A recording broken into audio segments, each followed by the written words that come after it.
సంఘము, అర్పించే సంఘము. దేవుని యొక్క వాక్య అంశం ఏంటి? ఆదిమ సంఘము, అర్పించే సంఘం.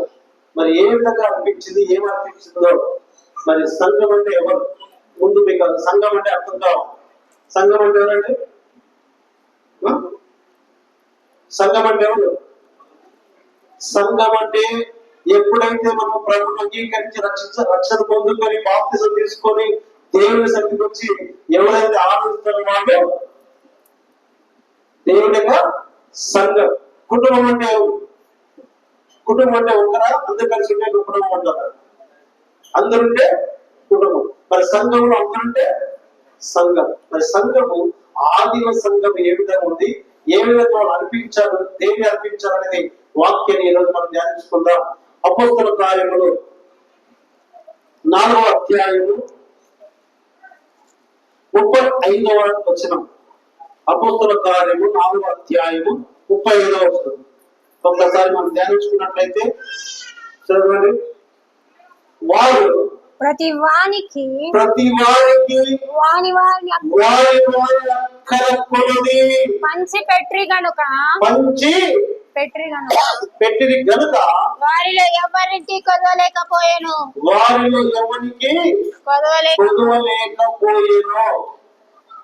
ప్రార్థన చేసుకుందాం.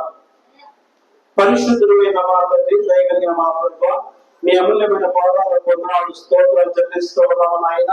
మీ దాసుడు మరుగుపరిచి మీ దాసులోని మీరు బోధన పరిశుద్ధాత్మగా ప్రతి మాటను అందించి మాత్రము మనందరితో మాట్లాడమని వినగలమని జ్ఞానం మా ఆత్మ తెలియమని మా హృదయం తెరవని ప్రభావ మీ పాదాల చేత మేము మొదలుపెడుతూ ఉన్నాము నాయన. గొప్ప దేవుడు, జీవగలిగిన దేవుడు కనుక మీరు మాతో ఉండి మీరు మాట్లాడమని ప్రభావ, మా కావున వర్తమాన్ని మీరు మాట్లాడి మమ్మల్ని బలపరిచి నడిపించి మమ్మల్ని దీవించి ఆశీర్వదించమని.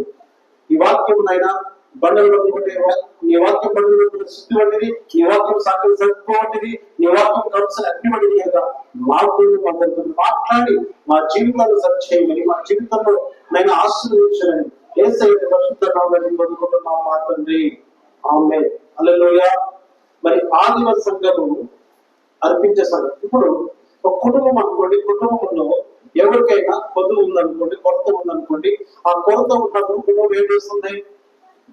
ఒకరికొకరు ఏం చేసుకుంటారు?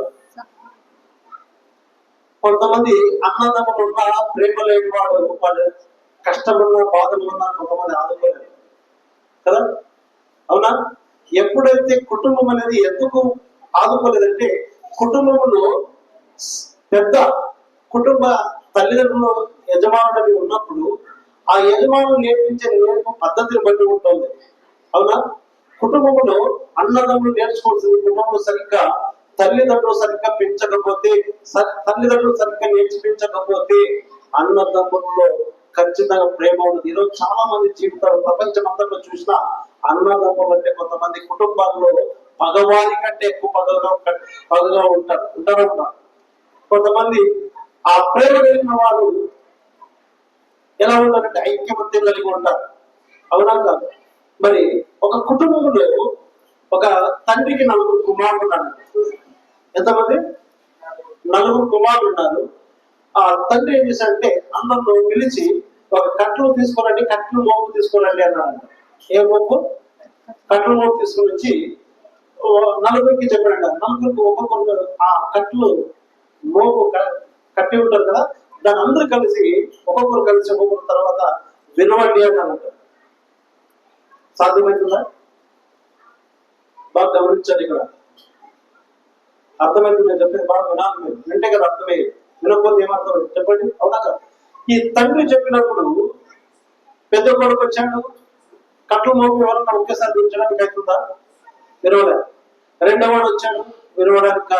మూడోవాడు వచ్చాడు, వినడానికి సాధ్యం కాదు. 4వవాడు వచ్చాడు, వినవలేడు. ఎవరి చేత కాలేదు. తండ్రి అన్నాడు, వినవలేదు కదా, అయితే దాంట్లో నుంచి ఒక్కొక్క కట్టి తీసి వినిపించండి అన్నాడు. ఒక కట్టి తీసి వినిపిస్తాను, వినవలేదు. ఒక కట్టి అయితే ఈజీగా విరిచేస్తారు. అదే కట్లు మోపు 4 కట్లు కలిగి ఉన్నప్పుడు ఒక వినవగలుగుతారా? ఏమర్థమైంది మీకు? అన్నదమ్ములు ఐక్యత కలిగి ఉన్నప్పుడు ఎదుటి వాళ్ళు ఎంతమంది వచ్చినా ఎవరేమి చేయలేరు. అవునా కాదు? ఒక్కడే ఉన్నాడు అనుకోండి, ఈజీగా పిలుస్తారు, ఈజీగా తంతారు. నలుగురున్న వాళ్ళు ఎవరు తనలేరు. అవునా కాదు? మరి ఆదిమ సంఘము ఎలా ఉందంట? బాగా మీరు అర్థం చేసుకోవాలి. ఆదిమ సంఘం ఏమని ఉంది? చదవండి. వారు ప్రతి వానికి వారి వారి వారి అక్కర కొలది పంచి పెట్టింది కనుక వారిలో ఎవరికి కొదవలేక వారిలో ఎవరికి కొదువ లేకపోయింది. ఇప్పుడు ఆదిమ సంఘము, అర్పించే సంఘం అంటే సంఘము అనగా కుటుంబం అనగా వారు ఎప్పుడెప్పుడైతే అన్నదమ్ములు కలిసి ఉన్నప్పుడు, ఎప్పుడైతే అన్నదమ్ములు విడిపోయి వేరైనప్పుడు కూడా అన్నదమ్ముల ప్రేమ ఉంటే ఒకరికొకరు ప్రేమ కలిగి వాళ్ళ కష్టంలో ఒకరికొకరు ఆదరిస్తారు, ఆదరకూడదు. సంఘం ఉన్నప్పుడు సంఘములో ఒకరి కష్టాలు ఒకరు, అంటే ఒకరి బాధలు మనము వారి కొరతలు ఏవైతే ఉన్నారో వాళ్ళ అక్కర్లు తీర్చాలంటే ఆదిమ సంఘం అలా చేసింది. కాబట్టి ఈరోజు బైబిల్ గ్రంథంలో ఆ సంఘం గురించి రాయబడింది. ప్రియులారా, ఈరోజు అగాపే సంఘం అనగా ఎలా ఉండాలంటే ఎవరు కష్టాలు ఉన్నా, ఎవరు బాధలు ఉన్నా వారు చేతనైనది, అంటే కష్టాల నుంచి ఏం చేయాలి? సహకరించుకున్నాడు.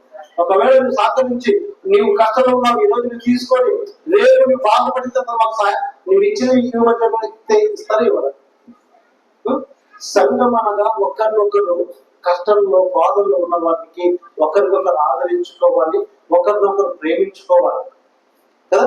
ఒకరొకరు కష్టంలో ఉన్నప్పుడు ఒకరినొకరు అర్థం చేసుకోవాలి. ఆదిమ సంఘం ఏం చేసినాక వారు ప్రతి వారికి వారి అక్కర కొలది ఏం చేశారు? దాచిపెట్టుకున్నదా? ఏం చేశారట? అక్కర కొలది పంచి పెట్టినట్ట. ఏం చేశారు? పంచి పెట్టారు. ఒక వ్యక్తి వచ్చాడు యేసు ప్రభు దగ్గరికి వచ్చి ఏమన్నాడు? ప్రభు నేను పరలోకం చేరుకోవాలంటే ఏం చేయాలంటే యేసు ప్రభు ఒక ధనవంతుడు అడిగాడు. ఆ ధనవంతుడు యేసు ప్రభు ఏమన్నాడు? నీతో ఉన్న ఆస్తిని సగం పేదవాళ్ళకి అమ్మి పంచిపెట్టినట్టు వాడు పంచిపెట్టాడా? సగకుండా వెళ్ళిపోయాడు. హల్లెలూయా. కాబట్టి అవునా కాదు? ఎప్పుడైతే యేసు ప్రభుతో చెప్పిన ఆ వ్యక్తి సమయాన్ని కొనియాడు, నా ఆస్తిని అమ్ముకొని పేదవాళ్ళు పెట్టాలా? అవును. ఎందుకంటే యేసు ప్రభు వాళ్ళు ఏమంటున్నారంటే పేదవాళ్ళకి, దరిద్రులకు ఎవరైతే సహాయం చేస్తే అది ఎవరికట? దేవుడికి అప్పించినట్లంట. ఎవరికి అప్పించినట్ల? దేవునికి అప్పించినట్లు. అందుకే ఆదిమ సంఘము ఒకరినొకరు ఏం చేసుకుంటారంటే వాళ్ళు ఒకరికొకరు సహకారిగా ఉంటున్నారు, ఒకరినొకరు ఆదరించుకుంటూ ఉన్నారు, ఒకరినొకరు బలపరుచుకుంటూ ఉన్నారు, ఒకరికొకరు సహాయం చేసుకుంటూ ఉన్నారు కదా. ఆ అర్పించే సంఘము ఏ విధంగా అర్పిస్తూ ఉన్నదో మనం ఒక్కసారి ధ్యానించుకున్నట్లయితే ప్రభువుకు ప్రియమైన దేవుడా, ప్రతి ఒక్కరు దేవుని యొక్క సన్నిధిలో మనం ఎలా ఉండాలి? ఆదిమ సంఘం ఎలా ఉంది? అర్పించే సంఘంగా ఉంది కదా. అర్పించే సంఘం దేని అర్పించారు? చూడండి, అపోస్తలుల కార్యం అదే 20వ అధ్యాయం 35వ వచనం. అపోస్తలుల కార్యం 20వ అధ్యాయం 35వ వచనం. పుచ్చుట కంటే ఇచ్చుట ధన్యత అంట. ఏమిటంట? పుచ్చుట కంటే ఇచ్చుట ధన్యం. ఎందుకంటే ఇచ్చేది మనము ఇచ్చేదానికే దండత, కానీ పుచ్చుట అంటే ఇప్పించుకోవడం కంటే ఇచ్చేవాడిగా ఉండాలి. అంటే దేవుడు నమ్మిన వాళ్ళు దేవుడు తలమవుతారు కానీ తోగా ఇచ్చేవాడు కాదు. అందుకే ఏమంటారంట? మీరు ఇలాగే రాయబడి బలహీనులు సంరక్షించుకోవడానికి పుచ్చుట కంటే ఇచ్చుట ధన్యము, ఇచ్చుట ధన్యము అని ప్రభువైన అన్ని విషయాలలో అపోస్తలుడైన పౌలు ఇక్కడ సంఘానికి ఏం చెప్తున్నాడంటే సంఘంకు మాదిరికరంగా ఎలా ఉండాలంటే ఒక సంఘంలో మనం ఒకరికొకరు సంఘము దేవుడు బిడ్డలు ఒకరినొకరు కష్టంలో బాధలు ఉన్న వారిని ఆదుకోవాలి కదా. ఆదుకోవాలిగా ఉండాలి, మరి వారికి సహకారిగా ఉండాలి.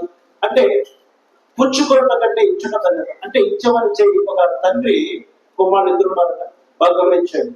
కొడుకు ఉద్యోగానికి వెళ్ళాడు. ఉద్యోగానికి వచ్చి వెళ్ళిన తర్వాత తండ్రి దగ్గరికి ఒక స్నేహితుడు వచ్చి, నీ కొడుకు అందరికంటే చాలా మంచోడు అని చెప్పి తండ్రికి కొడుకు ఇద్దరు వాళ్ళిద్దరు మాట్లాడుకుంటూ ఉన్నప్పుడు కొడుకు వచ్చాడు. కొడుకు వచ్చి మొదటి జీతం తీసుకొని వచ్చాడు. జీతం తీసుకొని వచ్చిన తర్వాత తల్లి దగ్గరికి ఇచ్చేకపోయాడు. ఎవరికి?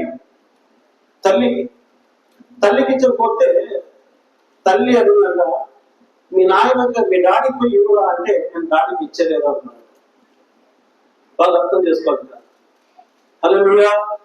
నిద్రపోతున్నారు ఒకసారి కలగలేదు. నిద్ర ఎవరైతే పోతారో పక్కన ఉన్న వాళ్ళకి ఇచ్చాడు. హల్లెలూయా. ఇద్దరు స్నేహితులు గురించి మాట్లాడుతుంటే తండ్రి ఇద్దరు వచ్చి చెప్తా ఉన్నాడు, నీ కొడుకు చాలా మంచోడు అని చెప్పి పొగుడుతూ ఉంటే, ఈ కొడుకు అన్నప్పుడు వచ్చాడు, జీతం తీసుకొని వచ్చాడు. తల్లి దగ్గరికి వెళ్ళి తల్లికి ఇచ్చాడు. తల్లికి చెప్తా ఉన్నాడు. తల్లి ఏమనింది? నీ డాడీకి పోయి ఇవ్వలేదు. డాడీ వాడు కుమారుడు అన్నాడు. ఏమని? నేను ఇవ్వనన్నాను, డాడీకి ఇవ్వను అన్నాడు. తల్లి కోపం వచ్చింది.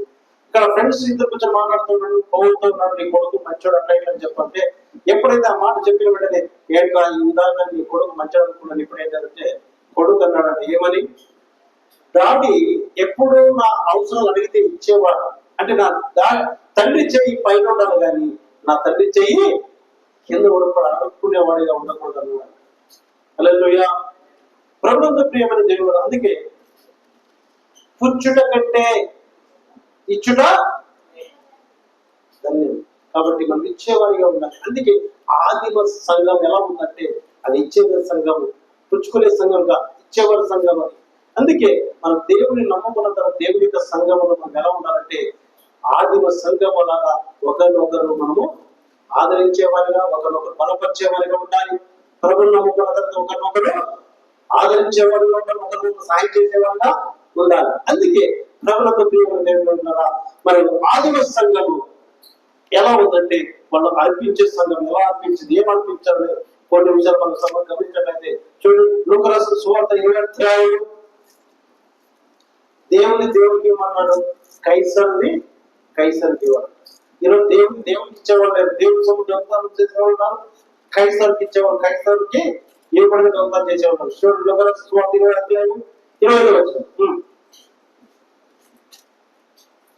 25. అందుకు ఆయన అలాగైతే క్రైస్తవునకు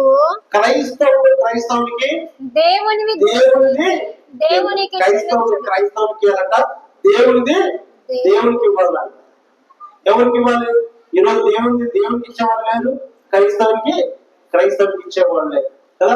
అంటే దేవుని యొక్క వాక్యం వినగలుగుతున్నారా, అర్థం చేసుకోగలుగుతున్నారా, దేవుని యొక్క వాక్యాన్ని గ్రహించగలుగుతున్నారా అంటే, మన ఆదిమ సంఘము క్రైస్తవునికి ఇస్తూ ఉన్నారు, దేవునికి ఇస్తూ ఉన్నారు. మరి ఏమి ఇస్తూ ఉన్నారు? దేవునికి ఇస్తూ ఉన్నామా? దేవుని సొమ్ము దశమభాగం సంపాదించిన తర్వాత 1 రూపాయలు ఎంత ఇవ్వాలి? 10 పైసలు ఇవ్వాలి. 10 రూపాయలు ఎంత ఇవ్వాలి? 1 రూపాయలు. మరి 100 రూపాయలు 10 రూపాయలు. 1000 రూపాయలు 1000 రూపాయలు 10,000 1000 రూపాయలు. 1,00,000 వచ్చిందనుకో ఇవ్వగలుగుతామా? మొదటి నుంచి ప్రారంభం నుంచి నేను ఇచ్చేది చేసుకుంటే కదా 1,00,000 వచ్చిన దేవుడు అందుకే నీకు 1,00,000 ఇవ్వట్లేదు. ఎందుకు ఇవ్వట్లేదంటే నీవు దొంగ దేవుడు నీకు ఇవ్వడు. ఎందుకంటే నువ్వు నమ్మకంగా అనిపించేవాడుగా ఇచ్చేవాడుగా ఉండాలి. ఎందుకంటే చిన్నగా నమ్మకం ఉంటేనే దేవుడు పెద్దది కూడా ఇవ్వడానికి ఇష్టపడతాడు. అవునా?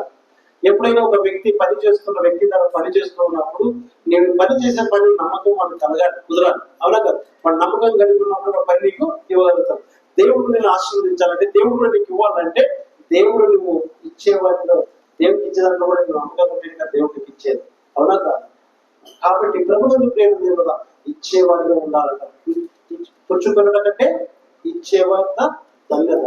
మరి ప్రభువునందు ప్రేమ దేవుడు క్రైస్తవునికి ఇవ్వాలి, దేవుడికి ఇవ్వాలి. ఎంతమంది దేవుడికి ఇస్తున్నారా? ఇవ్వలేదు. మరి దేవుడికి ఏమైనా ఇవ్వాలి? ఇప్పుడు మనం గమనించుకుందాం. ప్రభువునందు ప్రియమైన దేవుడు మొట్టమొదటిగా దేవుడికి సమర్పించవలసింది ఏమిటంటే సమయం. సమయాన్ని పోనీ కూడా ఉండాలి. సమయాన్ని మనం ఎందుకు చేస్తున్నామంటే, ఒక ఎక్కడికైనా ఒక డాక్టర్ నీకు రోగం వచ్చింది అనుకోండి, డాక్టర్ ఇప్పుడు టోకెన్ ఇస్తారు. ఎన్ని గంటలకు ఇస్తారు? మన ఎమీలో గౌరవ డాక్టర్ ఆయన వచ్చేది 11-12 గంటలకంటే టోకెన్ ఇచ్చేది తెల్లవారుజాము 4 గంటలకు 5 గంటలకు టోకెన్ పోయి తీసుకుని వచ్చేవాడు ముందు. అవునా? ఆయన వచ్చేది ఎన్ని గంటలకి? 11 గంటలకి. ఆయన టోకెన్ ఎన్ని గంటలకు పోయి తీసుకునేవాళ్ళు? అక్కడ పోయేదానికి అయితే సమయం కరెక్ట్ పాటిస్తారు, కానీ దేవుడి సన్నిధికి రావడానికి అయితే బాగా గమనించాలి. డాక్టర్ దగ్గరికి ఎప్పుడు ముందు వెళ్ళడానికి సిద్ధపడతారు. ఎందుకంటే అందరికంటే నేను ముందు వెళ్ళి చూపుకు రావాలి. దేవుడి సన్నిధికి రావాలంటే ఎవరు కూడా దేవుడి సమయం అంటే భయం ఉండదు. ఎప్పుడు పోతేనేంటి కదా? అవునా కాదు? మనం దేవుడికి అర్పించాల్సిన మొట్టమొదటి ఏమిటంటే సమయాన్ని అర్పించాలి. ఎన్ని ఏమన్నా నీ సిద్ధపాటు ఎప్పుడు కలగాలంటే ఒక రోజు ముందు కలిగి ఉండాలి. అన్నిటికంటే సమయాన్ని దేవునికి ముఖ్యంగా అర్పించుకోవాలి. చూడండి, ఎఫెసీయులకు రాసిన పత్రిక 5వ అధ్యాయము, ఎఫెసీయులకు రాసిన పత్రిక 5వ అధ్యాయము 15వ వచనం త్వరగా చదవాలి. ఎఫెసీయులకు రాసిన పత్రిక 5వ అధ్యాయం 15వ వచనం.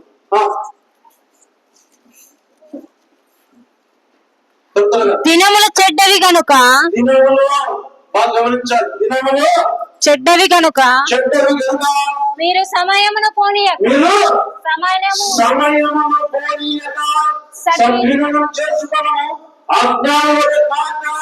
జ్ఞాను వలె నడుచుకున్నట్లు జాగ్రత్తగా చూసుకోవాలంట. సమయాన్ని ఎవరంటే పోగొట్టేది? జ్ఞానులా అజ్ఞానులా? ఎవరు పోవాలి? అందుకే దేవుడికి అర్పించాల్సింది మొట్టమొదటిగా ఏమిటంటే సమయాన్ని అర్పించాలి.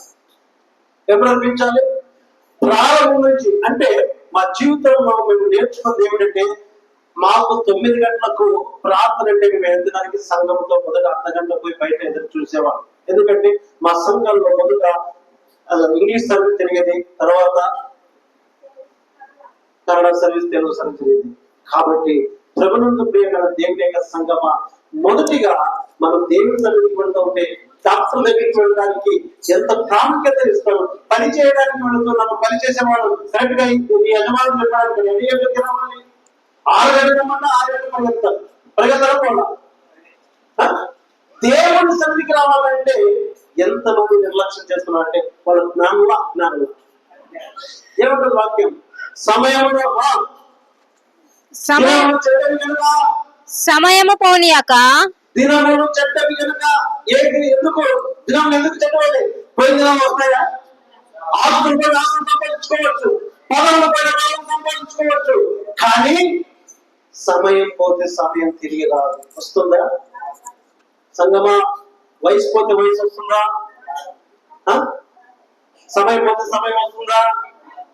బాగా గమనించాలి. అందుకే దినములు చెడ్డవి అంటే మనం ఏ దినం ఎక్కడ బతుకుతామో సత్యాన్ని గ్రహించుకోవాలి, తెలుసుకోవాలి. అందుకే దినములు చెడ్డవి గనక. దినములు మనం ఏ దినాన్ని చూడాలి? ఈ లోకం శాశ్వతమైనది కాదు. ఈ లోకంలో మనం జీవిస్తున్నంత వరకు కూడా దినములు చెడ్డవి కనుక మనం జ్ఞానం కలిగిన వాడిగా ఉండాలి. సమయం ఏం చేయాలంట? సమయాన్ని సద్వినియోగం చేసుకోవాలంట. ఏం చేయాలంట? దినములు చెడ్డవి కనుక మీరు సమయమును పోనీయక, ఏం చేయాలంట? సమయాన్ని పోనీయక, సద్వినియోగం చేసి సమయాన్ని పోనీయక. బాగా గమనించాలి. ఎప్పుడైతే ఇంట్లో మనం పని కానీ, ఒక ఫంక్షన్ కానీ, లేకపోతే డాక్టర్కి వెళ్ళడానికి కానీ వెళుతున్నప్పుడు అక్కడ మనము ముందుగానే ఉంటాము. మరి దేవుడి సన్నిధికి రావడానికి ఏంటి రోగం? సమయాన్ని ఎందుకు పాటించరు? దేవుని వాక్యం ఏముంటుంది? ఎవరైతే ప్రారంభించి వచ్చి అంతవరకు ఉంటారో వాళ్ళని దేవుడు ఆశీర్వదిస్తాడు. అవునా? మరి ప్రభుత్వం ప్రేమ ట్రైన్ కు టికెట్ తీసుకున్నారు అనుకోండి, రిజర్వేషన్ చేసుకున్నారు అనుకోండి, రిజర్వేషన్ చేసుకుని ట్రైన్ సమయానికి పోతే ట్రైన్ జరుగుతుందా? లేకపోతే నేను టికెట్ తీసుకోవాలని చెప్పి ట్రైన్ కంటే ముందు పోకుండా 5 నిమిషాలు లేట్ పోతే ట్రైన్ ఉంటుందా? నీ కొరకు ఉంటుందా? బస్సు ఉంటుందా? మరి రిజర్వేషన్ తీసుకుంటే ఏ విధంగా జాగ్రత్త కలిగి గంట ముందు పోవడానికి ప్రయత్నం చేస్తారో మరి దేవుని సన్నిధికి రావడానికి ఎందుకు సమయాన్ని నిర్లక్ష్యం చేస్తాం? మేము ప్రయాణం చేయడానికి ఎంత తొందరపడతాము, దేవుని మందిరానికి కూడా మీరు రావడానికి అంత తొందరపడాలి. అప్పుడే దేవుడిని ఆశీర్వదిస్తారు. అందుకే దినములు చెడ్డవి కనుక సమయం పోనీగా సద్వినియోగం చేసుకోవచ్చు. అజ్ఞానుల వలె కాక జ్ఞానుల వలె నడుచుకున్నట్లు జాగ్రత్తగా చూచుకొనడి. దేవుని మందిరానికి వస్తున్నప్పుడు నాలుగు అజ్ఞానులు మరి దేవుని మందిరానికి వస్తున్నప్పుడు సమయాన్ని ఎందుకు పోలిస్తూ ఉన్నారు? సమయాన్ని ఎందుకు నిర్లక్ష్యం చేస్తూ ఉన్నారు? సమయాన్ని దేవుని సన్నిధికి రావడానికి ఎందుకు చేస్తున్నారు? ఇప్పుడు బాంబేలో 9 గంటలు డ్యూటీకి ఎక్కాలంటే వాళ్ళు ఎన్ని గంటలు తెలుసా? 6 గంటలకు ఎల్లు. ఎందుకంటే అక్కడ చాలా దూరం ఉంటుంది, ట్రైన్స్ వెళ్ళాలి. అక్కడ వెళ్ళిన తర్వాత వాళ్ళు 6 గంటలు ఇల్లు ఇస్తే 8:40 8:50 ఒకటి చెప్పగలుగుతారు, లేకపోతే చేరుకోలేదు. ఆలస్యం అయిపోయింది అనుకో, ఇప్పుడు స్కూల్లో పెడుతూ ఉన్నాము, టీచర్లు ప్రజెంట్ వేస్తారు, ఆ సమయానికి వెళ్తేనే ప్రజెంట్ వేస్తారు. ప్రజెంట్ వేసిన తర్వాత గంట తర్వాత పోతే ప్రజెంట్ వేస్తారు. ఆ టీచర్లు ఏం చేస్తారు? ఆబ్సెంట్ వేస్తారు. అంటే నువ్వు వెళ్ళినా వెళ్ళకపోయినా, అవునా కాదు? వెళ్ళావు కానీ ప్రజెంట్ పడకపోతే వెళ్ళి అవునా కాదు? కాబట్టి మనం ముందుగానే దేవుడి సన్నిధికి రావడానికి కూడా దేవుడు మనం ఆశీర్వదించాలంటే ముందు మనము జాగ్రత్త కలిగి ఉండాలి. ఎప్పుడు రావాలి? ఆదిమ సంఘము సమయాన్ని సమర్పించింది. మొదటిగా ఏం సమర్పించింది? సమయాన్ని సమర్పించింది. అజ్ఞానులైన జ్ఞానులై నడుచుకున్నాడు, జాగ్రత్తగా చూసుకోండి. ఇందు నిమిత్తం మీరు అనేకులు కాక ప్రభు యొక్క చిత్తమేమిటో గ్రహించుకోండి. మరి ఏం చేద్దామంట? అజ్ఞానం వలె కాకుండా జ్ఞానంలో నడుచుకోవాలట. అందుకే ఆదిమ సంఘం మొట్టమొదటిగా అర్పించింది ఏమిటంటే, అర్పించే సంఘం ఏం అర్పించిందంటే మొట్టమొదటిగా సమయాన్ని అర్పించింది. అన్నిటికంటే అందరికంటే దేవుడి యొక్క సన్నిధిలో ఉండాలి. అవునా కాదు? మీ ఇష్టం వచ్చినప్పుడు వచ్చి దేవుడి మందిరానికి వస్తే నీ ఆశీర్వాదం పొందుకోలేవు. నువ్వు ఎన్ని సంవత్సరాల పైన ఎన్ని సంఘాలు తిన్నా ఎక్కడ తిరిగినా నీవు ఆశీర్వాదం పోగొట్టుకోలేవు. పోగొట్టుకుంటావు కానీ ఆశీర్వాదం నువ్వు పొందుకోలేవు. అందుకే ఆదిమ సంఘం అన్నిటికంటే మొట్టమొదటిగా దినములు చెడ్డవని గ్రహించుకున్నారు. సమయాన్ని సమయాన్ని సద్వినియోగం చేసుకున్న వాళ్ళు ఏం చేశారంటే సమయాన్ని మొట్టమొదటిగా అర్పించారు. ఏమర్పించారు? సమయం అర్పించారు. రెండవదిగా వాళ్ళు సజీవమైన శరీరాన్ని అర్పించారు. రెండవది ఏమర్పించారు? మొదటిగా సమయం అర్పించారు, తర్వాత సజీవమైన శరీరం అర్పించారు. హల్లెలూయా. రోమిల రాసిన పత్రిక 12వ అధ్యాయం రోమిల రాసిన పత్రిక 12వ అధ్యాయం కాబట్టి సహోదరులారా పరిశుద్ధమును దేవునికి అనుకూలమైన సజీవ యాగముగా ఆయనకు సమర్పించుకోండి. దేవుని వాత్సల్యం బట్టి బ్రతిమాలుకొనుచున్నాను. హల్లెలూయా. ప్రభువునందు ప్రియమైన దేవుని యొక్క సంగమా, కాబట్టి సహోదరులారా పరిశుద్ధమును దేవునికి అనుకూలమైన సజీవ యాగముగా ఏమర్పించుకోవాలి? మొదటి సమయం. రెండవది సజీవమైన శరీరం మనం దేవుడికి సమర్పించుకోవాలి. ఏమిటంటే కాబట్టి సహోదరులారా పరిశుద్ధమును దేవునికి అనుకూలమైన సజీవ యాగముగా. యాగము అంటే ఏంటి? యాగం అంటే ఏంటి? సజీవ యాగం అంటే సజీవమైన శరీరము దేవునికి సమర్పించాలి. అయ్యా శరీరం ఎలా సమర్పించాలయ్యా దేవునికి? దేవుడు ఏం చేస్తాడు శరీరము అని అనుకో ఉండొచ్చు కదా. అయితే ఇక్కడ దేవుని వాక్యం ఉన్నది, సజీవ యాగంగా మీ శరీరాన్ని సమర్పించుకోనండి. శరీరాన్ని సమర్పించుకోవాలంట. ఈ శరీరమే కదా సుఖం అనుభవించింది అనుకోండి.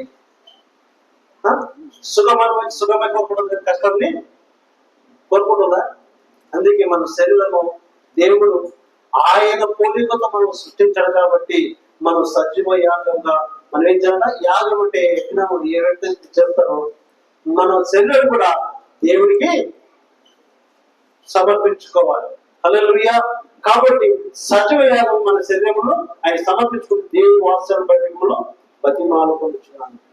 అందుకే ప్రభునందు ప్రియమైన శరీరం సమర్పించుకోలేకపోతే ముందు సమయాన్ని సమర్పించుకోవాలి.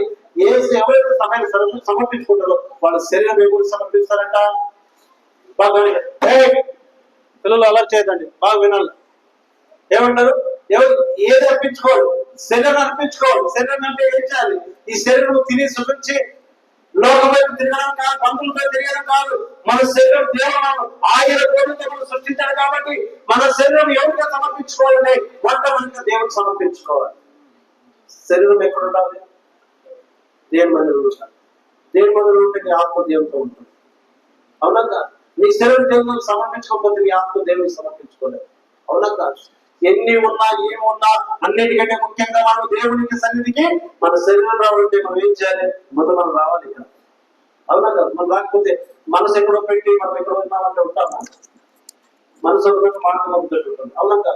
ముందుగా ఆదిమ సంఘము సజీవమైన యాగముగా వాళ్ళ శరీరాన్ని దేవునికి సమర్పించుకున్నారు. ఏం సమర్పించుకున్నారు? శరీరం.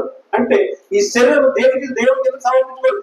దేవుని సంఘం రావాలి, మోకరించాలి, దేవుని సంఘం పని చేయాలి, దేవుడికి సమర్పించుకోవాలి. ఈరోజు దేవుని సన్నిధికి వస్తూ ఉన్నారు. ఎంతమంది వస్తున్నారు? దేవుడికి నీ శరీరం దేవుడికి సమర్పిస్తూ ఉన్నారా? దేవుని మధ్య పనిచేస్తూ ఉన్నారా? దేవుడి గురించి ఏదైనా కార్యం జరిగిస్తున్నారా? ఒకసారి ఆలోచించు. ఆదిమ సంఘము సజీవ యాగముగా వాళ్ళ శరీరాన్ని దేవుడికి సమర్పించుకున్నారు. దేవుని కొరకు బ్రతికితే దేవుని కొరకు బ్రతకాలి, చనిపోతే దేవుని సాక్ష్యం చనిపోవాలని చెప్పి ఆది అపోస్తులైన పౌలు గారు అన్నారు. అందుకే మన బ్రతికేది మన ఇష్టానుసారం కాదు. ఈ శరీరము దేవుడికి సమర్పించాలి. ఈ యొక్క సజీవమైన శరీరం దేవుడికి సమర్పించినప్పుడే దేవుడిని ఆశీర్వదిస్తారు. మొదటి సమయం సమర్పించాలి, రెండవది శరీరం సమర్పించాలి. మన చుట్టాలు బంధువులు కాదు, ముఖ్యంగా దేవుడికి సమర్పించుకోండి. ఏం చేసిన అంత మీ జీవితంలో ఒక్కరున్నారు అనుకోండి. ఇప్పుడు ఒక పైపు, ఒక వైర్ కరెంట్ వెళ్తుంది అనుకోండి. కరెంట్ పాస్ అవుతున్నప్పుడు ఆ ఫ్యాన్ తిరుగుతుంది. ఆ ఫ్యాన్ లో రెండు వైపు ఒక వైర్ కట్ అయిపోయింది, ఫ్యాన్ తిరుగుతుందా?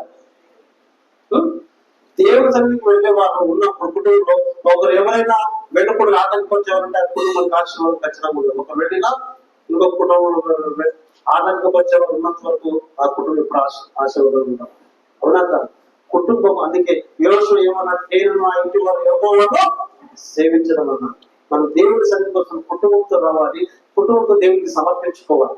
అలాగే కుటుంబంతో దేవుని ఎప్పుడైతే దేవుడి సంఘం మన శరీరం సమర్పించుకుంటామో అప్పుడు దేవుడు మనం ఆశీర్వదిస్తారు. ఆదిమ సంఘము సమర్పించే సంఘం. ఎందుకంటే సమయం అన్నింటిగా అందరికంటే దేనికి కూడా విలువించేవాడు కాదు. దేవుడికి విలువించే సమయం ముందుగా వచ్చి దేవుడి సంఘం ఆరాధించేవాడు. ఈరోజు మనం దేవుడి సంఘంలో కూర్చొని ఆరాధించేవాడు.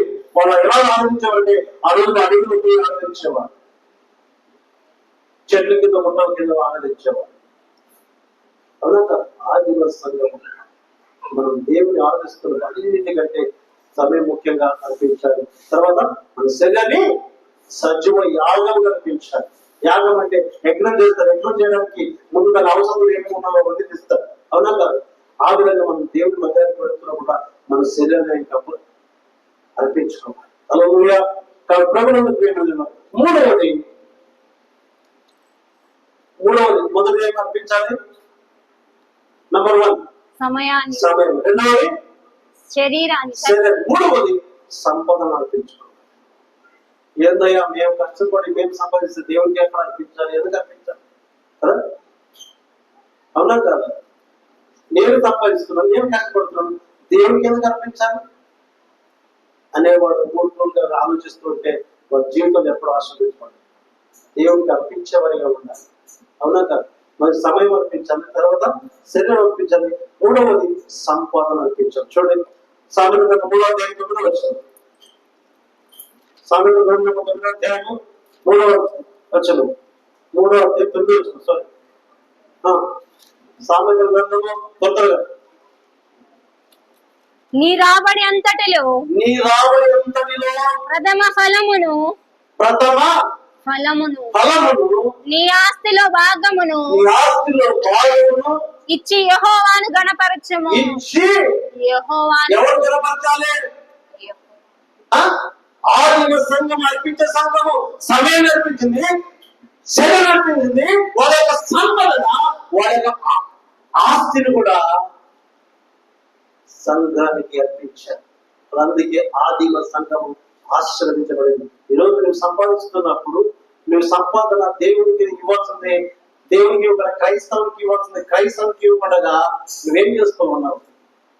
సెల్ఫీగా బ్రతకడానికి నువ్వు చేస్తున్నావు. ఎంతమంది ఈరోజు యథార్థం చెప్పండి, మీరు దేవునికి దశభాగం సంపాదించిన సంపాదన ఎంతమంది కూడా పెట్టుకున్నారు? డాక్టర్ పెట్టారు, పెట్టలేదా? యథార్థం చెప్పండి. దేవునికి ఇవ్వాల్సిన సంపాదన దశభాగము ఇవ్వకుండా అన్యాయం ఎక్కడ పోతున్నాడో పోవట్లేదు. అవునా కాదు? ఆదిమ సంఘము సంపాదించిన దాంట్లో కూడా ఇస్తున్నది, మరి వాళ్ళ యొక్క ఆస్తిలో కూడా భాగం దశభాగం ఇచ్చి దేవుని సంతోష పెట్టారు, దేవుని కనపరిచారు. హల్లెలూయా. ఈ రోజు దేవుని నమ్ముకొని రక్షణ పొంది బాప్తిజం తీసుకొని నీ సంపదను దేవునికి సంపాదించి దేవుని కనపరుస్తూ ఉన్నావా? అర్పిస్తూ ఉన్నావా? ఒక్కసారి ఆలోచిస్తాం కదా. అందుకే ఆదిమ సంఘము అర్పించే సంఘం ఉంది. మీరు దేవుని నమ్ముకున్న తర్వాత వాళ్ళు ఎలా ఇచ్చారు మరోసారి చెప్పండి. నీ రాబడి అంతటిలో ప్రథమ ఫలమును నీ రాబడి ప్రథమ ఫలము ఎంత? 10,000 జీతం నెలకు ఎంతమంది తీసుకుని ఉండేది? సంఘానికి నువ్వు మొట్టమొదటిగా నీ రాబడిలో దశమ ఫలం దేవుడికి సమర్పించాలి. ఎప్పుడు ఇప్పటికి ఏం చేస్తారంటే వాళ్ళ కష్టాలు చెప్పుకుంటారు, వాళ్ళ బాధలు చెప్పుకుంటారు, కానీ దేవుడికి కూడా దొంగతనం చేసేవాళ్ళు ఎంతమంది ఉన్నారు? ఆ దొంగతనం చేసే వాళ్ళు ఎక్కడో వదులుతారా? దేవుడికి వస్తున్నారు కంటే 200 వాళ్ళు పోగొట్టుకుంటారా, పోగొట్టుకోలేదా? అవునా కాదు? ఎందుకు? వాళ్ళు దేవుడి సత్యాన్ని తెలుసుకోలేక, దేవుడి వాక్యాన్ని తెలుసుకోలేక, దేవుడికి అర్పించుకోకుండా ఖచ్చితంగా కష్టపడుతున్నది ఎక్కడికో సంపాదించిన వృధా అయిపోతున్నది. అవునా కాదు? అందుకే దేవుడికి మనం దశలో ఎలా ఇవ్వాలంట? మలాకి గ్రంథం 3:10 నాకు పెద్దలు చదవాలి. మలాకి గ్రంథం 3 చదవండి. దేవుడితో నమ్మకం చేసి గ్రంథం ఉన్నారు ఈరోజు. మీ పితరుల నాటి నుండి మీ పితరుల నాటి నుండి మీరు నా కట్టడలను గైకొనక వాటిని త్రోసివేసితిరి. అయితే మీరు నా తట్టు తిరిగిన ఎడల నేను మీ తట్టు తిరిగెదను. సైన్యములకు అధిపతియగు యెహోవా సెలవీయగా మేము దేని విషయంలో తిరుగుదమని మీరందరూ మీరందరూ మానవుడు దేవుని యొద్ద దొంగలేనా? దేవుని యొద్ద అయితే ఎవరండి మానవుడితో చేయగలుగుతారా అని మేము చేయగలుగుతున్నామా అంటే దేవుడు ఏమంటాడు? అయితే మీరు నా యొక్క దొంగలితిరి దేని విషయంలో మేము నీ యొక్క దొంగలితమని మీరు అందుదురు. ఏంటంటే మానవుడు దేవా నేను ఎప్పుడు వచ్చి నీకు దొంగతనం చేసి మానవుడు జ్ఞానం కలిగిన వాడు కదా. దేవుడు దేవుడు అడుగుతున్నాడు ఏమని? నేను ఎప్పుడు దొంగతనం చేస్తున్నాయి దేవుడు దేని విషయం చెప్తున్నాడు? 10వ వంతులు ఇయ్యకపోతే దొంగవంట. ఏమిటి? 10వ భాగము ప్రతిష్టార్పణను ఇయ్యక దొంగిలితిరి. ఎవరట? ఒక రోజు బాగా గమనించాలి. ఒక దొంగతనం వచ్చేవాళ్ళు పోయేవాళ్ళు దొంగతనం చేసే దొంగలు ఉన్నారు. దొంగలు కూర్చొని ఎక్కడ వస్తామంటే ఒక వ్యక్తిని పట్టుకుని వాళ్ళని అడిగారంట, నీ పేరు ఏంటా అంటే నా పేరు యాకోబు అన్నారండి. ఏ పేరు? యాకోబు. ఆ నొక్కు ఇలా క్రైస్తవ పేరు చెప్పుకుంటా ఉంటే నేను చర్చి పెడతాను అని అడిగాడు. ఎవరు? దొంగ అడిగాడు. ఎవరు అడిగాడు? దొంగ. వెళ్తానంటే రేపు దేవుడికి దర్శనం పాటిస్తా ఉంటే ఇంకేమనంటే రేపు దేవుడి సొమ్ము దొంగ చేసేది సొమ్ము నాకు అవసరం లేదు అన్నాడు. నువ్వు నేను నా పూర్తి కోసం నా కుటుంబం కోసం మనుషులు దొంగతనం చేస్తే నీవు దేవుడి సొమ్మె దొంగతనం చేస్తావని చెప్పిపోతున్నావు. నీ దొంగ నాకంటే పెద్దవాడు నీతో నాకు ఒప్పుకున్నాను. హల్లెలూయా. ప్రభునందు ప్రియమైన దేవుని యొక్క సంగమా, మానవుడు దేని విషయంలో దేవుడు దొంగతనం చేస్తూ ఉన్నాడంటే ప్రథమ ఫలము దశభాగం యువకుడుగా దేవుడి సొమ్ముని దొంగతనం చేస్తున్నారు. అందుకే వాళ్ళు సంపాదన కూడా ఆదిమ సంఘం ఏం చేసినట్ట, వాళ్ళ యొక్క సంపాదన కూడా దేవునికి 10వ వంతుగా దేవునికి సమర్పించారు. మనం సంపాదిస్తున్నప్పుడు మన సంపాదన కూడా రాబడిలో కూడా నువ్వు ఆశీర్వదించబడాలి అంటే ఎప్పుడైతే దేవుడు ఏమంటున్నాడంటే నువ్వు చేసి నన్ను చూడంటాడు, శోధించి చూడంటాడు, మీకు పట్టుజామ దీవాలను అయితే కుమ్మరిస్తున్నాను. చదువు. మానవుడి ఈ జనులందరూ అదే వచ్చి నా మందిరములో ఆహారం ఉండినట్లు 10వ భాగమంతయు మీరు నా మందిరపు నిధిలోనికి తీసుకొని రండి. ఎక్కడ తీసుకురావాలంట? నువ్వు ఎప్పుడైతే తీసుకొని దేవుని మందిరానికి వస్తావో నీవు అప్పుడు నీకు పట్టుజామ దేవుని దీవిస్తాడు. ఎలా దీవిస్తాడట? నీ పంట పురుగులు కానీ నీకు వచ్చే రోగాలు కానీ ప్రతిదీ నీకు నష్టపరిచే ప్రతిదీ కూడా దేవుడు విడుదలిస్తాడు, రక్షిస్తాడు, కాపాడుతాడు. అవునా కాదు?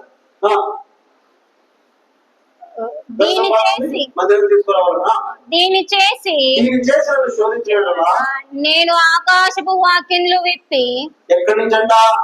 ఆకాశపు వాక్యములు విప్పి కుమ్మరిస్తాడు. ఆకాశం ఆశీర్వాదం ఎలా కుమ్మరిస్తాడు? అయ్యా దేవుడు ఇస్తాడని చెప్పి ఎదురు చూస్తున్నాడేమో కదా.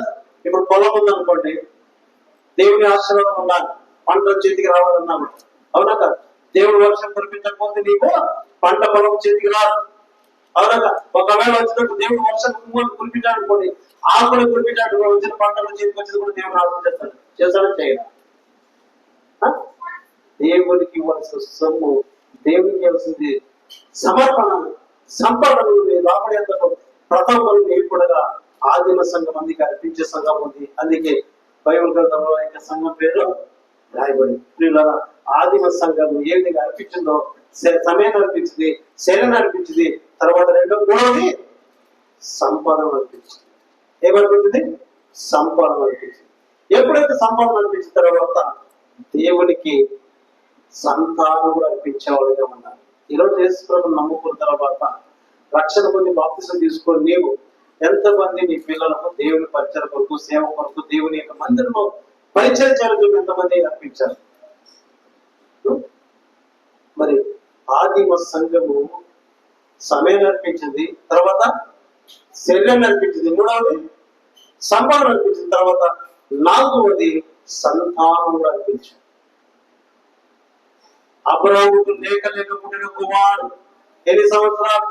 100 సంవత్సరాలు దేవుడు ఇస్తానని చెప్పేయడానికి 70 సంవత్సరాలకు ఉన్నప్పుడు ఇస్తానని చెప్పి 75 సంవత్సరాలు చెప్పి 25 సంవత్సరాలు దేవుడు ఆలస్యం చేసి 6 చేసి 100 ఏళ్ళు అయిపోయిన తర్వాత 100 ఏళ్లకు దేవుడు ఇచ్చిన సంతానాన్ని దేవుడు అర్పించమని అడిగితే అబ్రాహాము అనొచ్చు కదా, దేవానికి మనతో ఉంటా, నాకు లేఖన పుట్టిన కుమారుడు ఒక్కడే, నువ్వు ఇచ్చిందే ఆలస్యం ఇచ్చావు, నువ్వు ఇచ్చిందే లేట్గా ఇచ్చావు, నువ్వు ఇచ్చిన తర్వాత మరి నాకు తిరిగి అడుగుతున్నావే అంటే దేవుడికి నువ్వు ఇచ్చే సంతానం దేవుడికి ఏమన్నా ఇదేంటిదా? ఏం చేశాడు? అబ్రాహాము వెళ్తిరిగాడా? ఏం చేశాడు?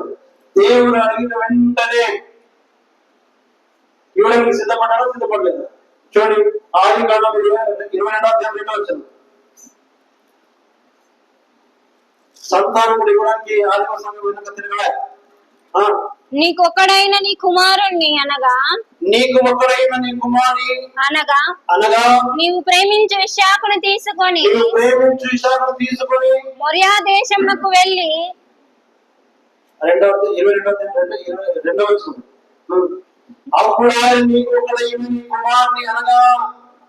నీవు ప్రేమించు ఇస్సాకును తీసుకొని మొరియా దేశమునకు వెళ్ళి అక్కడ నేను నీతో చెప్ప అక్కడ నేను పర్వతములలో ఒకదాని ఒకదాన్ని నీవు దహనబలిగా నరికించమని చెప్పాను. ఏం చెప్పాడు? ఏం చెప్పాడు?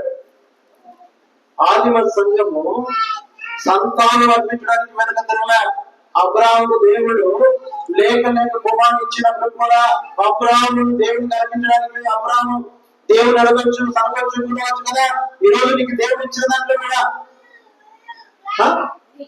దేవుని పరిచయం చేయాలని చెప్పి దేవుని సంఘంలో ఉండాలి, దేవుని యొక్క పరిచయం, దేవుని సేవకుతో ఉండాలి, దేవుని కుటుంబంలో ఉండాలి, దేవుని సేవకులతో పరిచయం చేసేవాళ్ళుగా ఉండాలని చెప్పి ఈరోజు ఎంతమంది దేవునికి అబ్రాహామును అర్పించేవాళ్ళు అర్పిస్తున్నారా? ఏం చేశాడు? లేక పుట్టిన కుమారుడు దేవుడు బలి అడిగాడు. ఏమడిగమన్నాడు? మరి బలి అర్పించమన్నాడు. బలి అంటే ఏంటి? బ్రతుకుతారా? ప్రభుత్వ ప్రేమ దేవుని యొక్క సంగమా, అర్పించే సంఘం ఎలా ఉండాలంటే అర్పించే క్రైస్తవులు ఉండాలి, కానీ సరిగుడిగే వాళ్ళగా ఉండకూడదు. హల్లెలూయా.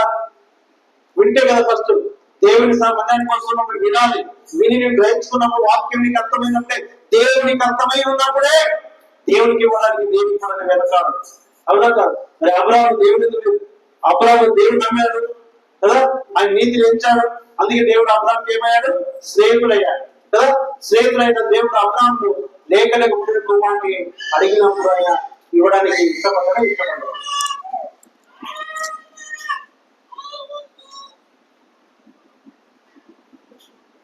హల్లెలూయా. ఏమేమన్నాడు? దానివల్లే అర్పించమన్నాడు. మరి అబ్రాహాముతో దేవుడు అడగచ్చు కదా అన్నాడా? మీకే ఇప్పుడు ఏదో ఇంత 1000 రూపాయలు ఉన్నారనుకోండి, దేవుని సేవకు 1000 రూపాయలు అని ఈరోజు కాన్పులకి ఏమంటుంది? ఇగలుగుతారా?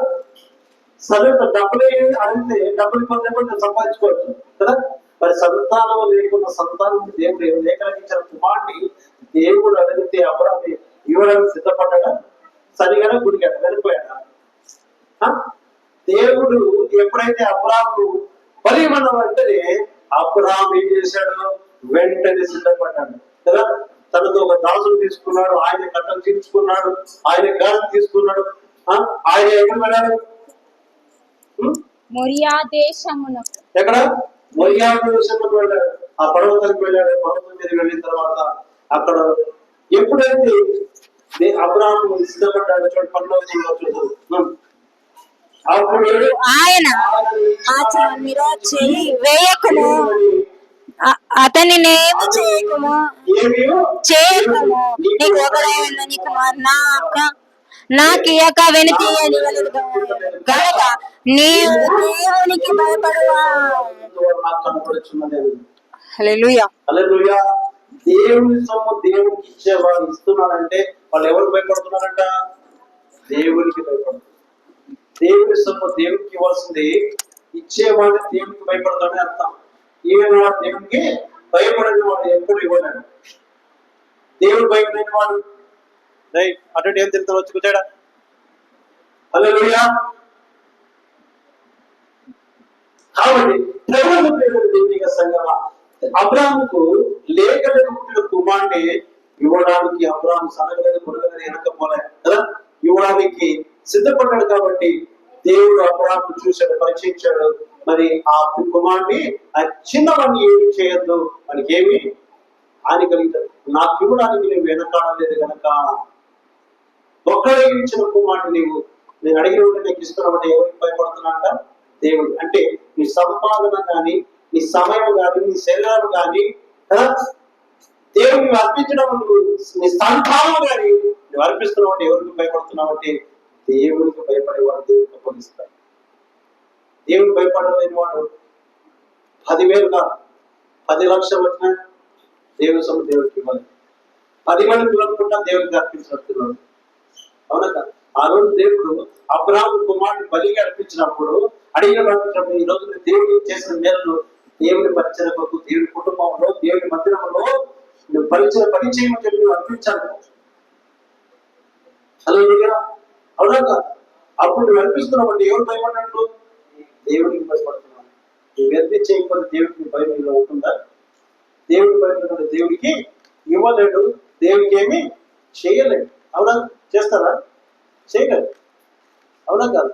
కాబట్టి ఆదిమ సంఘము అర్పించే సంఘం ఉంది, ఆదిమ సంఘము దేవునికి భయపడుతూ ఉన్నది, ఆదిమ సంఘము దేవునికి ఇస్తుంది. మరి ప్రభునందు ప్రియమైన దేవుని యొక్క సంఘమా, కుటుంబంలో మొట్టమొదటిగా తల్లిదండ్రులు క్రమశిక్షణ భయభక్తులు కలిగి ఉంటే పిల్లలు కూడా క్రమశిక్షణ కలిగి ఉంటారు, భయం కలిగి ఉంటారు. అవునా కాదు? పిల్లలకు తల్లిదండ్రులు నేర్పించకపోతే మరి పిల్లలు పెద్ద ఎలా నేర్చుకుంటారు చెప్పండి? పెద్దలు నేర్పించకపోతే పిల్లలు నేర్చుకుంటారా? నేర్చుకోలేదు. అవునా కాదు? మరి మీరు నేర్చుకునేటప్పుడు నీవు దేవునికి అర్పించేవాడిగా ఉన్నప్పుడు నువ్వు అర్పిస్తే కాబట్టి నీ పిల్లలు కూడా అర్పించాయి.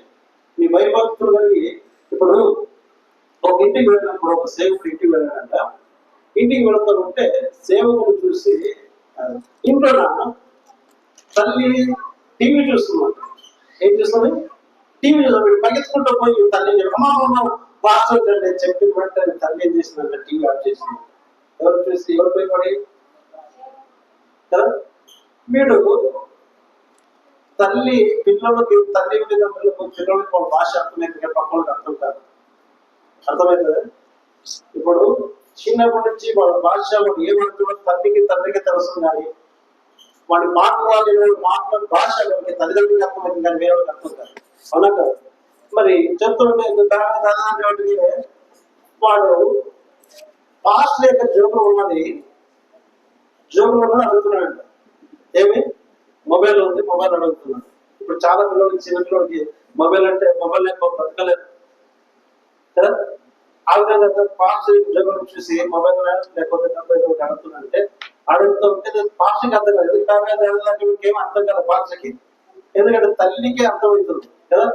బయట ఐస్ క్రీమ్ వాడు వచ్చాడు, ఐస్ క్రీమ్ ఇవ్వడానికి డబ్బులు అడుగుతున్నాడు తల్లి. పాస్ట్కి అర్థం కాదు.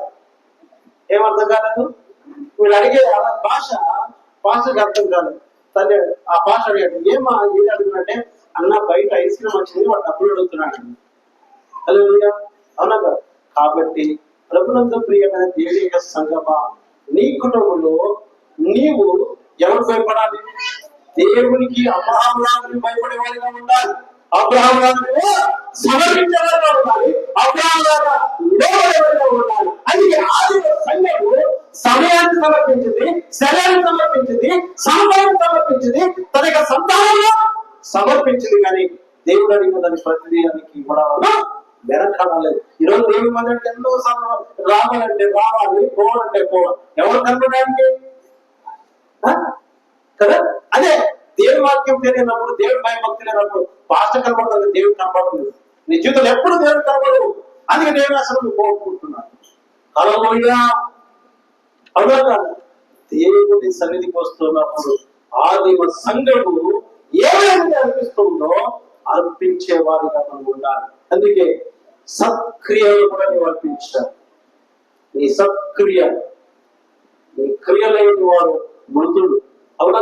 చాలా మంది ఏమైనా ఏమంటారంటే ఏదైనా అవసరం వాళ్ళకి ప్రార్థన చేయమంటే ప్రార్థన చేస్తామని చెప్పేవాళ్ళు చాలా మంది ఉంటారు. క్రియలేని విశ్వాసం మృతమని వాక్యం ఉంటుంది.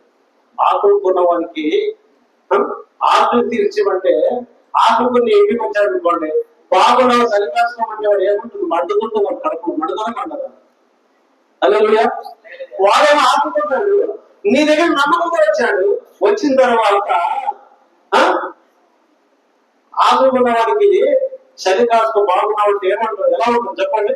ఈరోజు క్రైస్తవులు వాక్యం తెలిసిన వాడు బ్రతకాలని ఉంది, వాక్యం తెలియని వాడు బ్రతకూడాలి. వాళ్ళు ఏదో ఆకుకున్నవాడు, వాళ్ళు ఏదో కష్టం కూడా ప్రార్థన చేయమంటే ఉండి కూడా చేస్తే తోమలు చేయలేని వాళ్ళు ఏమంటుంది? క్రియ విశ్వాసము వృతం అంటారు. అవునా? అందుకే సత్క్రియలని ఉండాలి, సత్క్రియ కలిగి ఉండాలి. సత్క్రియ కలిగి లేకపోతే నువ్వు.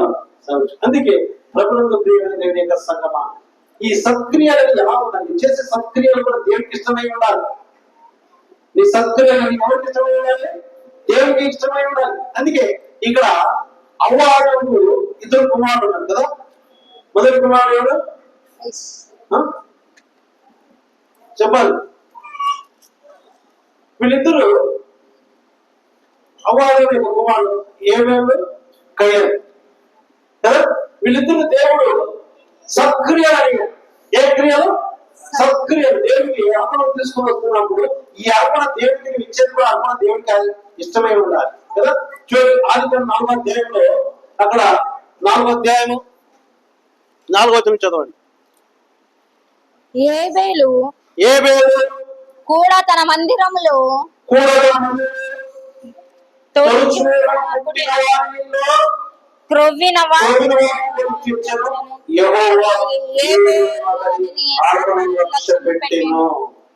లక్ష్య పెట్టాడు? ఏబేలు అర్పణను ఇక్కడ ఇద్దరు అన్నదమ్ములు వచ్చారు.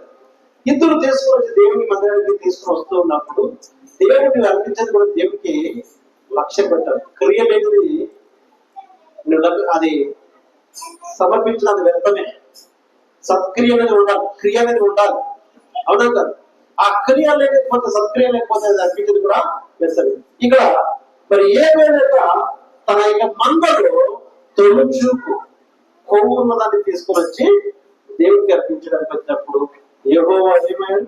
యెహోవా అతన్ని అర్పణను లక్ష్యం, కయ్యను అతని అర్పణను ఆయన లక్ష్యం పెట్టలేదు కాబట్టి కయ్యను ఇంటికి వచ్చి తన తమ్ముడు తన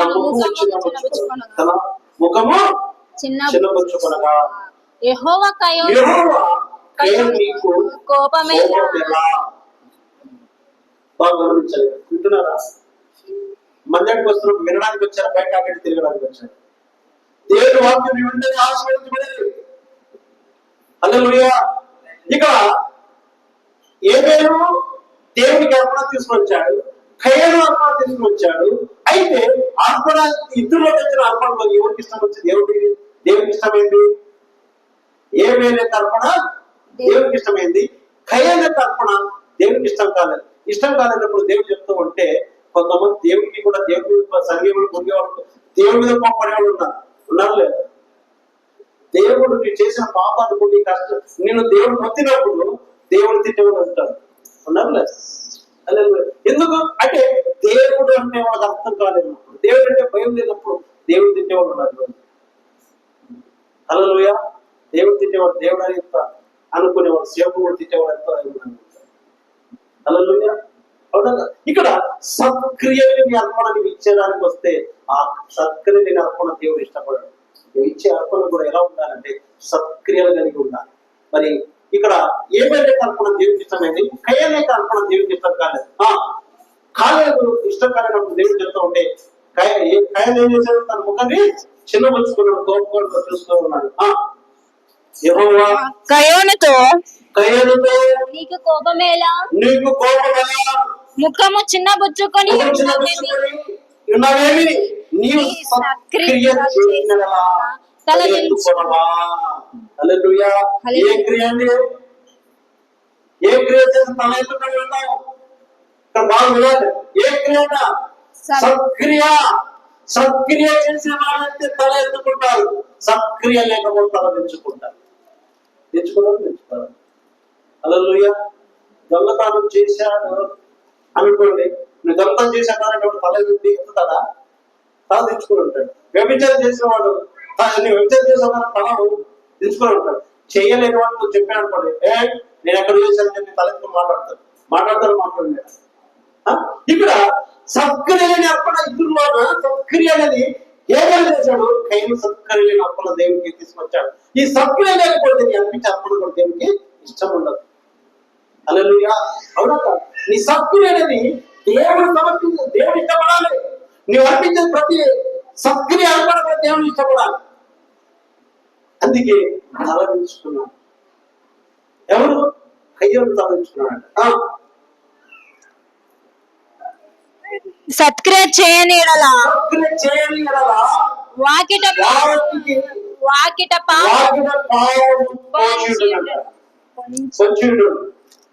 ఏమన్నది? సత్క్రియ చేయకపోతే పాపం వచ్చి అంటే పాపం ఎదురు చూస్తూ పాపం హల్లెలూయా. సత్క్రియ అనేది ఉండాలి. అందుకే ఆదివాసంలో సత్క్రియలు చేసే వారిగా ఉన్నారు. ఈరోజు చాలా మంది చేయకుండా సాధన చెప్పేవారు చాలా మంది ఉన్నారు. ఈ రోజు లేకుండా సాధన చెప్పేవారు చాలా మంది ఉన్నారు. అవునా? దేవుడి సంగమా. అందుకే నాకే లేకపోతే నేను ఎక్కడ ఇస్తాను, నీకే లేక ఎందుకు నాకుతున్నావు? హల్లెలూయా. అందుకే దేవుని యొక్క వాక్యం అనేది నువ్వు అర్థం చేసుకోవాలి, దేవుని సత్యం తెలుసుకోవాలి, నీ సత్క్రియ చేయాలి. ఆదిమ సంఘము సత్క్రియ చేసే సంఘంగా ఉంది. అందుకే ఈ సత్క్రియ చేస్తున్నప్పుడు దేవుడు అంగీకరిస్తారు. నువ్వు సరిగ్గుడికి ఇస్తే దేవుడు అంగీకరించాడు. ఎలా నీ ఎడల దానిని వాంఛన కలుగును. సత్క్రియలు చేస్తే తల ఎత్తుతారు కదా, సత్క్రియ చేయకపోతే తల తెలుసుకుంటారు.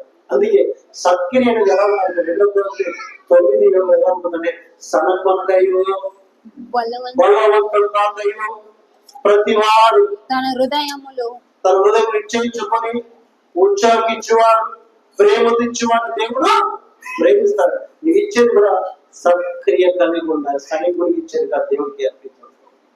శనికి గుడికి అర్పించే అర్పణ దేవుడికి ఇష్టపడు. శనికి అందుకే కయమి కాదు అర్పణ దేవుడికి కలిసావా. దేవుడు కొంతమంది ఇవ్వాలంటే కానుక ఏదో బలవంతంగా కనిపించేవాడు ఉంటారు కొంతమంది. అంటే ఆశీర్వాదాలు వస్తాయి అనుకుంటున్నావా? సత్క్రియ అంటే క్రియ అనేది ఎప్పుడు వస్తుందంటే దేవుడిని భయపడుతుంది, దేవుడిని బ్రతికించాడు, దేవుడిని సభ్యులను ఉంచాడు, దేవుడిని కాపాడింది నీ సత్క్రియ అని దేవుడు చేసే క్రియలు నువ్వు తెలుసుకున్నప్పుడే ఆ సత్క్రియ నీకున్నప్పుడే దేవుడికి సమర్పించడానికి ఇష్టపడతావు. హల్లెలూయా. అవునాక సత్క్రియ అనేది చేసినప్పుడే దేవుడు ఇష్టపడతాడు. అందుకే ఆదిమ సంఘం సత్క్రియ చేసే క్రియ సంఘమా. అందుకే సత్క్రియ చేసిన తర్వాత సత్క్రియ చేసే వాళ్ళు ఎలా చేస్తారంటే ఉన్నదంతా సమర్పిస్తారు. ఏం చేస్తారు? ఉన్నదంతా సమర్పిస్తారు. సత్క్రియ అనేది నీకు ఉన్నప్పుడు ఉన్నది కూడా సమర్పిస్తారు. ఆదిమ సంఘం ఉన్నది కూడా సమర్పించింది. చూడండి లోకాసు సువార్త 20:5 చూస్తుంటే పేద విధవరాలు ఉంటారు. ఇక్కడ చాలా మంది యేసుప్రభు ఉంచుకుంటున్నాడు. యేసుప్రభు కారణం బట్టి దగ్గర ఉన్నాడు, అందరూ వచ్చి ఉన్నారు. అక్కడ ధనవంతులు ఉన్నారు, దరిద్రులు ఉన్నారు, అందరూ ఉన్నారు కూడా. ఇక్కడ లోకాసు సువార్త 20:5 కానుక పెట్టెలు తమ కానుకలను వేయచ్చు. ధనవంతులు ఆయన పారజూచెను. ఎవరు చూశారు? ఆయన ధనవంతులు పాలు చూశాడు. ఎవరు చూశారు? యేసుప్రభు చూశారు. అంత ధనవంతులు యేసుప్రభు వచ్చి బోధిస్తున్నాడు. బోధిస్తున్న కానుకలు వేయడానికి వచ్చారు. కానుకలు వేయడానికి వచ్చినప్పుడు ఏమున్నారట? ధనవంతులు ఉన్నారట. ధనవంతులు వేసి చూస్తున్నాడు యేసుప్రభు. దేవుడికి అన్ని తెలుసు. 1000 కొన్నట్టు కానీ 2000 కొన్నట్టు కానీ ప్రజలు మార్కెట్లో చదువుతున్నాము కానీ కాను పెట్టే దగ్గర 18% చదువుతాడు. అది బయటకే రాదు. అదంతా ఏది వస్తుంది? 10 రూపాయలు. ఎన్ని నోట్లు ఉన్నా 10 రూపాయలు వెతుకుతూ ఉంటారు. ఆ 10 రూపాయల నోటే కాను పెట్టలకు వస్తుంది. అవునంతా ఇక్కడ యేసుప్రభు వచ్చాడు. యేసుప్రభు పోయిన తర్వాత కాను పెట్టేస్తున్నవాడు ఎవరినాడ ధనికులు ఉన్నారు. అనేకులు వచ్చి ఉన్నప్పుడు అనేక ధనవంతులు ఉన్నారు. ఆ ధనవంతులు ఉన్న దాంట్లో ఉంచుకొని ఒక బీద విధవరాలు ఒక పేద విధవరాలు 2 కాసులు అందులో వేయుచుండగా చూచి ఈ బీద విధవరాలు అందరికంటే ఎక్కువ వేసానని. ఇప్పుడు చాలా మంది ఏమంటారంటే జ్ఞానవంతులు ఏం చేస్తున్నారంటే యేసుప్రభు 2 కాసులు వేసిన ఆశ్రయించాడు కదా, అందుకే ₹2 వేస్తాం. తలకాయ అవునా కదా? జ్ఞానం ఎక్కువైపోయింది, అందుకే ఆశ్రమం కోరుకుంటున్నారు. అవునా కాదు? అందుకే ఇక్కడ యేసుప్రభు వారు చిత్రం కానుకలు చూస్తున్నప్పుడు అందరు ధనవంతులున్నారట. వాళ్ళ దగ్గర ఉన్నదానిలో కొద్దిగా తీసేశారంట. ఎంత వేశారు? వాళ్ళు కొద్దిగా వేశారు. ఉన్నదంతా పక్క పెట్టుకున్నారు, కొద్దిగా వేశారు. అయితే పేద విధవరాలు ఎవరంటే ఆమె పేద విధవరాలు. ఆమె మనస్ఫూర్తిగా ఉన్నదంతా వేసినాను. ఆమెతో 1000 ఉన్న కోపంలో వేసేదే దాచుకుని. ఎందుకంటే యేసు ప్రభు ఉదయం దేవుడు నువ్వు ఇచ్చేది కూడా దేవుడికి సత్క్రియ కలిగి అర్పించే అర్పణ కూడా దేవుడికి తెలుసు. అవునా? ఇచ్చేటప్పుడు దేవుడికి ఇచ్చేటప్పుడు సరిపోయి దేవుడు ఇష్టపడుతున్నా నీకు ఆశీర్వాదం రావు. అందుకే వాళ్ళు ఎలా ఇచ్చారంట? ఆమె ఉన్నదంతా యథార్థంగా వేసిందంట. ఈరోజు 1000 రూపాయలు వేస్తాం కాబట్టి దాచుకుంటాం. అవునా కాదు? మరి యేసు ప్రభు ఎవరిని అక్కడ చెప్తున్నాడు? ఎవరికి చెప్తా ఉన్నాడు అక్కడ? 100 రూపాయలు అంటే 1000 రూపాయలు అంటున్నా. 100 రూపాయలు అంటే 100 రూపాయలు ఇస్తాం. 1000 రూపాయలు కదా. 100 రూపాయలు అంటున్నారంటే 10 రూపాయలు 11 అంటున్నాడు. 1 రూపాయలు చెప్తా ఉంటాడు. అవునా కాదు? సమర్పణ ఎలా ఉండాలంటే సమస్తం అర్పించేవారిగా ఉండాలి. అంటే మీతో ఉన్నది దేవునికి ఇవ్వడానికి ఇష్టపడాలి. అప్పుడు దేవుడు ఇస్తాడు. ఏమన్నాడు? నాకు ఇవ్వండి, నేను మీకు ఇస్తాను. నువ్వు ఇవ్వకపోతే దేవుడు నీకు ఎలా ఇస్తాడు చెప్పండి? నువ్వు ఎలా దేవుడు అడగలుగుతావు? అడగలుగుతావా? అది చాలా మంది అదే కూడు, అదే బట్ట, అదే జీవితం. ఆశీర్వాదం ఎక్కడి నుంచి వస్తుంది? దేవుని యొక్క వాక్యం ఆదిలో సంఘం ఏ విధంగా అర్పించిందో మనం కూడా అర్పించేవారు ఉన్నప్పుడు మొదట ఏమర్పించారు? వాడు సమయాన్ని అర్పించారు, తర్వాత శరీరాన్ని అర్పించారు, తర్వాత సంపదను అర్పించారు, తర్వాత సంతానం అర్పించారు, తర్వాత సత్క్రియలు అర్పించారు. ఉన్నది కూడా అర్పించడానికి ఇష్టపడ్డారు. అందుకే దేవుడు లాగిన సంఘముగా ఉండాలంటే, ఆశీర్వదించబడాలంటే అర్పించే సంఘం, అర్పించే వారిగా ఉండాలి. నువ్వు అర్పించినట్లయితే దేవుడు నీకు ఆశీర్వదిస్తాడు. హల్లెలూయా. దేవుడి యొక్క మాట దీవించండి.